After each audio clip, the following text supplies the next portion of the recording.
Winning any kind of war has always required clear and secure communication. This has always been the case from the beginning of time, and was also the case during World War II. Unlike the past, where two tribes could have distinctive languages that their opponent could not understand, World War II hit different. American soldiers kept getting killed in so many ways that they could even start their own TV series on 1,000,000 Ways to Die in the East.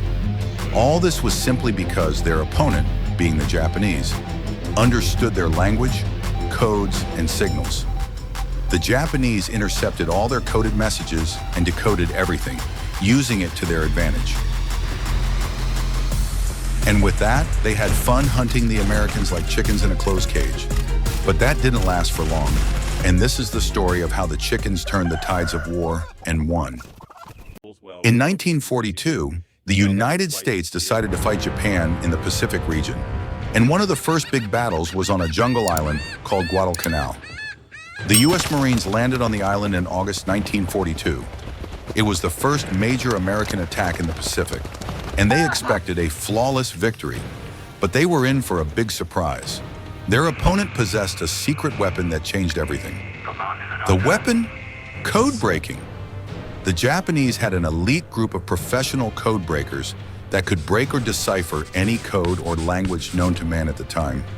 This meant the Japanese army could understand everything said on all U.S. radios.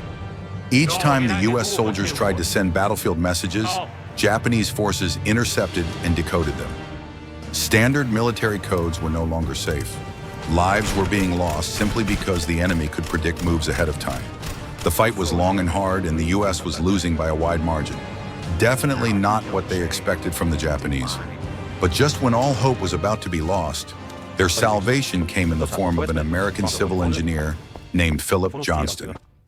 In February 1942, Johnston had initially approached the Marine Corps with a revolutionary proposal that suggested they send messages using a language that no one outside its native people could understand, let alone crack. That language was Navajo, spoken fluently only by members of the Navajo Nation, and at the time almost entirely unwritten. Philip only knew about it because he was the son of missionaries who grew up on the Navajo reservation, so he knew firsthand just how powerful the language could be if used in war. At first, military brass were skeptical and were not buying it. Could a language really be turned into a usable battlefield code? They asked. Philip was convinced it could. To prove it, he brought in a group of Navajo men to perform a demonstration. The result? A message that would normally take 30 minutes to encrypt, send, and decode was done in just 20 seconds, and flawlessly. The Marines' generals' minds were blown away. They loved it so much as it was better than anything they had seen or heard. And the best part? Because it was almost entirely unwritten and deep in a remote part of America, no other nation, even most Americans, knew the language existed, let alone decipher it. So the Marines quickly launched a special program, and 29 Navajo men were recruited to become the first code talkers. They had to build the code from scratch, creating over 400 terms that describe military tactics, weapons, and places, using metaphors from their culture. For instance, submarine was given the code name Ironfish, fighter plane became Hummingbird, grenade was called Potato, bomb was codenamed Egg, while battalion became Many Sheep. These 29 men worked under a cryptographic officer called Lieutenant Colum Jones, who guided them in building the code, using letter and word substitutions. 3 more Navajos soon joined, making it 32 men in total. And when the Marines saw how good it was getting, they approved the recruitment of an additional 200 Navajos men. So luckily for the U.S. troops who were getting ass handed to them by the Japanese, the code got finalized around the same time they were losing to the Japanese in Guadalcanal. This led the military to quickly assign some code experts to the Marine divisions, while others stayed behind to help train new recruits. Back on the battlefield, after 1 month of sustaining heavy losses, the first group of code talkers arrived at Guadalcanal in September 1942, with a second group arriving in January 1943 to assist in the later stages of the battle. With the help of the newly arrived Navajo Marines, the U.S. forces finally turned the tides of the war flawlessly.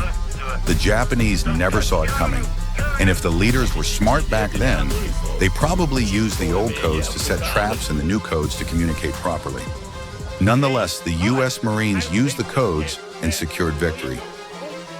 After the Marines defeated the Japanese in Guadalcanal, the military saw how powerful the Navajo code was and how unbreakable it remained. So they expanded the program and used it during another tough Japanese battle, the Battle of Iwo Jima. This is how that battle played out as well. After the Battle of Guadalcanal in 1942, a small Japanese island named Iwo Jima became very important for the U.S. troops in 1945. This island had airfields the U.S. needed to get closer to Japan. So the U.S. soldiers tried to invade Iwo Jima, but the Japanese were ready for them.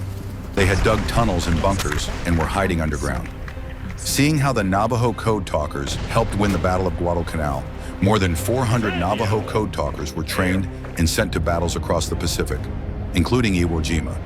These Navajo men were everywhere, under fire, in foxholes, on ships. Their job? Transmit urgent commands, troop movements, and intel over radios that enemies could hear, but never understand. At the Battle of Iwo Jima, 6 Navajo code talkers worked non-stop for 48 hours, sending and receiving over 800 messages without error. According to their commanding officer, those messages turned the tide of the battle once again. Despite Japanese code breakers being among the best and most skilled in the world, the Navajo code was never broken, not once. Even when some Navajos were captured or encountered by other Allied soldiers unfamiliar with the program, their sheer commitment to secrecy and country never wavered.